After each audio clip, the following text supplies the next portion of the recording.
जी अब तो आप दस्तखत कर दीजिए। चलो खत्म करो। अरे आगे मत करो, निकाह मजाक में भी निकाह हो जाता है। दोनों लड़की है, लड़का नहीं है उसमें। लड़की है वो भी।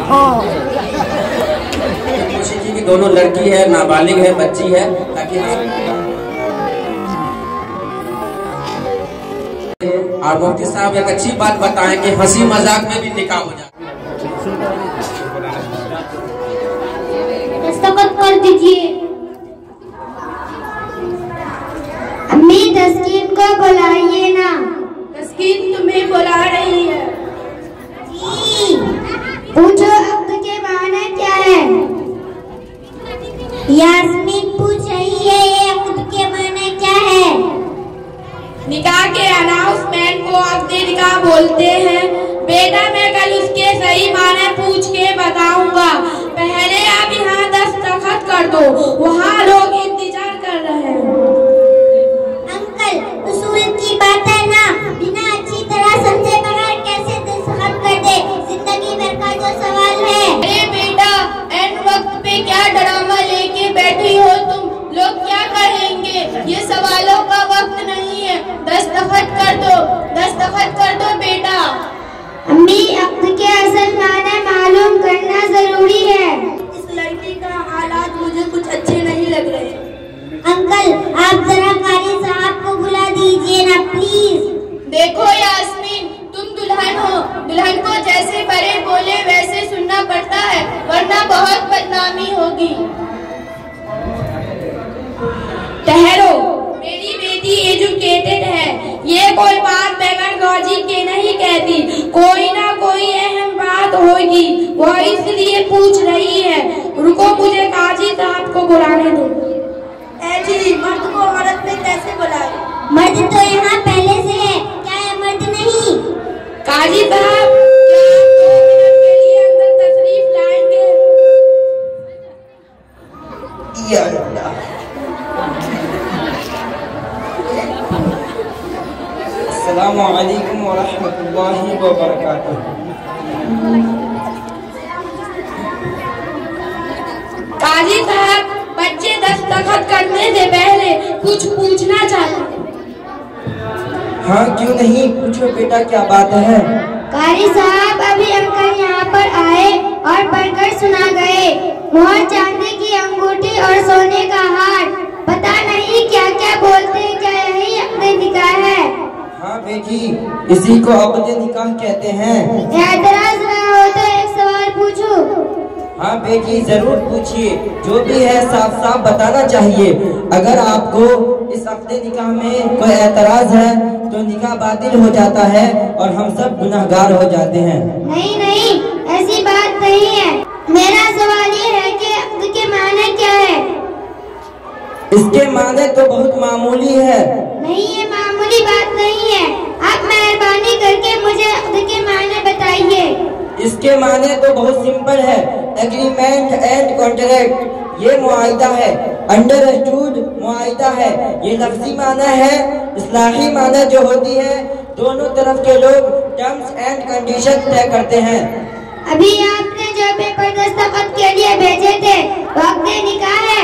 हाँ हाँ इसमें शक की क्या बात है। क्या वो मुकम्मल अब्द है? हाँ हाँ आप मुझे खुलकर बताए, आपको अपने निकाह पसंद नहीं?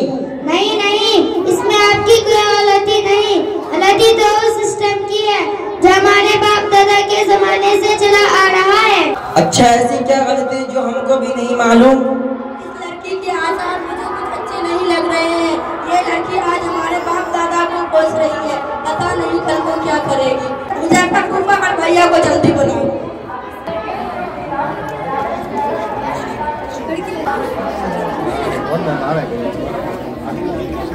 प्रोग्राम आया था अभी लौटना था। देखो लड़की क्या बोल रही है। हाँ बेटी आप क्या बोल रही थी?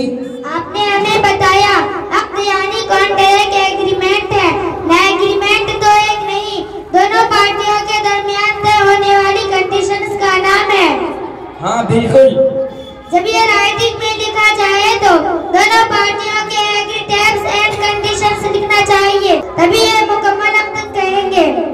हाँ बेटी आपकी बात तो सही है। मोहर में दोनों तरफ के लोगों ने इत्तेफाक से तय किया, हमने तो वो भी लिखा है। इसमें वन साइड अनाउंसमेंट की क्या बात है? वन साइडेड इसलिए क्योंकि एक पार्टी ने देने का जो इत्तेफाक किया, यानी मोहर उसको तब ऐलान कर दिया, लेकिन उन्होंने जो दूसरी पार्टी यानी मेरे वालिद से लेने के एग्रीमेंट किया जो रहा जायज, उसकी तो आप जिक्र ही नहीं कर रहे। ऐसा क्यों? बेटी, ये तरीका नहीं होता। आपके वालिदैन जो दे रहे हैं वो जहेज है, जो खुशी से दे रहे हैं। इसका अपने निकाह से कोई ताल्लुक नहीं होता। वो तो तोहफा है जो हर बाप अपनी बेटी को देता है। कारी साहब प्लीज, मैं जो कहना चाहती हूँ समझे। यह तोहफा है, यह तोहफे का धोखा है। और कीजिए ना तो यह तोहफा है ना, यह खुशी से ये एक सोशल प्रेशर है, एक इमोशनल ब्लैकमेल है। कौन कितना जहेज देगा और कौन कितना जहेज लेगा, उसकी एक इर्स है, एक कंपटीशन है। खुशी से तोहफा देने के लिए कोई लेने वाला से नेगोशिएशन नहीं करता। बीच में बातचीत के लिए 4-4 मीटिंग नहीं होती। बीच में ब्रोकर्स और दलालों की जरूरत नहीं होती। खुशी से जो तोहफा दिया जाए वो इंसान अपनी असलियत से देता है। तोहफा देने वाले उस खौफ में नहीं जीतेंगे। अगर दामाद के घर वालों के मुताबिक न हुआ तो उनकी बेटी की जिंदगी खराब हो सकती है। तोहफा जरूरत का सामान हो सकता है, जोड़े का रस्म, गाड़ी, इलेक्ट्रॉनिक और 500 मेहमानों का मयारी खाना तोहफा नहीं होता। यह चीजें चाहे मोहर हो या जहेज, जब ये चीजें दोनों पार्टियों के दरमियान हार्ड नेगोशिएशन तय होती है तो उसे अक्द में लिखना चाहिए, तभी ये कॉन्ट्रैक्ट अक्द कहलाने के मुस्तहिक है। वरना एक पार्टी जो दे रही है उसे बड़ी शान से सबके सामने ऐलान करना और दूसरी पार्टी जो इतनी मुश्किलों से दे रही है उसे नजरअंदाज कर देना, क्या ये आपके खिलाफ नहीं है? क्या ये नाइंसाफी नहीं है? बोलते आप सब जानते हैं, फिर आप अनजान बन रहे हैं। क्या ये नाटक नहीं? हाँ है, ये नाइंसाफी है। वाकई ये हमारे बाप दादा के जमाने से चली आ रही है, लेकिन हम क्या कर सकते हैं? कारी साहब, आप ये सबक अपने निकाह में लिखे क्यों नहीं देते? यही तो उसूल है। हम जो दे रहे हैं वो भी लिखना होगा, वह जो दे रहे हैं वो भी लिखना होगा। पागल हो गया है क्या? हथकड़ी लग जाएगी। मालूम है कि जहेज लेना गैर कानूनी है, कानून के खिलाफ है। अगर राइटिंग में दे देते तो हम हिंदुस्तान के कानून एंटिटी ऑडियंट के तहत अंदर हो जाएंगे। अब्दुल समद साहब, कानून की बात तो दूर की है, पहले तो जहेज और यहाँ का खाना दोनों कुरान और सुन्नत के खिलाफ वर्जी है। ये इसराफ है, ये रिश्वत है जो कि हराम है। इसके लेने वाले और देने वाले दोनों जहन्नमी हैं। दुल्हन वाले ऐसी चीज देते ही क्यों हैं जिसकी नसीब नहीं दे सकते? तो दूल्हे वाले ऐसी चीज लेते ही क्यों हैं जिसकी नसीब दे नहीं सकते? अगर ये ऐसी रिश्वत है जिसको अपने निकाह में लिख नहीं सकते, उसको छुपाना पड़ता है। मैं इन सब चीजों को गैर अखलाकी समझता हूँ। मैं ऐसे जहेज को हाथ भी नहीं लगाऊंगा, मुझे कुछ भी नहीं चाहिए। माशाअल्लाह, माशाअल्लाह। अगर आप वाकई जहेज नहीं लेंगे तो आप बहुत बड़े गुनाह से बच जाएंगे। सिर्फ आप ही नहीं, आपके माँ बाप और हम सब तमाम गवाह बनने वाले एक बहुत बड़े गुनाह से बच जाएंगे। अरे बेटा, ये कैसे हो सकता है? मैं तो सब कुछ खरीद भी चुका हूँ और सब कुछ दे चुका हूँ। मेरी तो एक ही बेटी है, वो कहाँ जाएगी? मैं सब कुछ अपनी बेटी की खुशी के लिए कर रहा हूँ। अंकल, मैं आपकी खुशी जरूर पूरी कर दूंगा, लेकिन आपको भी एक वादा करना होगा। मेरी और अपनी बेटी की खुशी पूरी करनी होगी।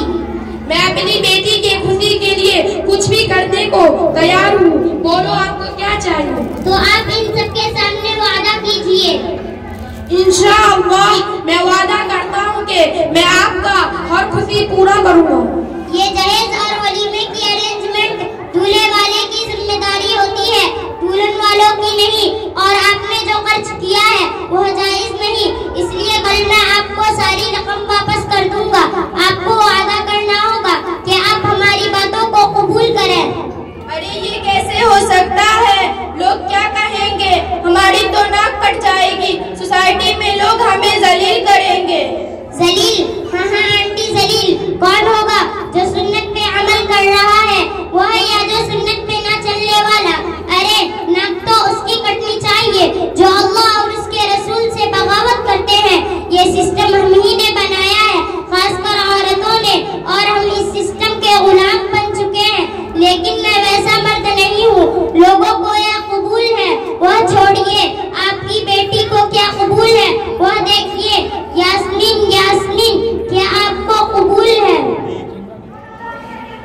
चलो अब यही खत्म कर दो। हाँ मुझे कबूल है।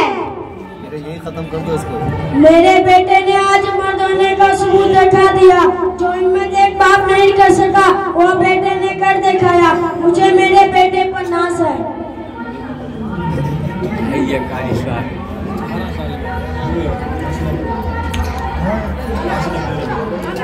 बेटी अब तो आप दस्तखत कर दीजिए। चलो खत्म करो। अरे आगे मत करो, निकाह मजाक में भी निकाह हो जाता है। दोनों लड़की है, लड़का नहीं है उसमें। लड़की है वो भी। अल्हम्दुलिल्लाह, शादी मुबारक हो अब्दुल समद साहब।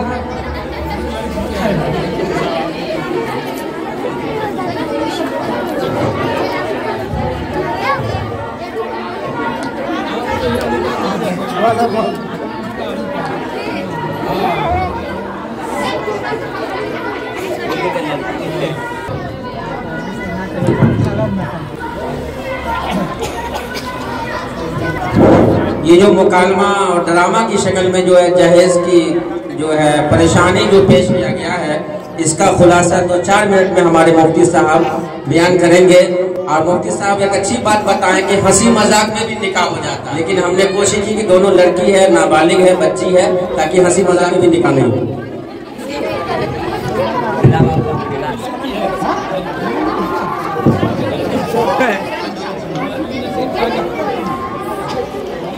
गार्जियन से मैं कहना चाहूँगा कि अभी हम लोगों ने जो मुकालमा देखा ये सिर्फ हंसी मजाक के लिए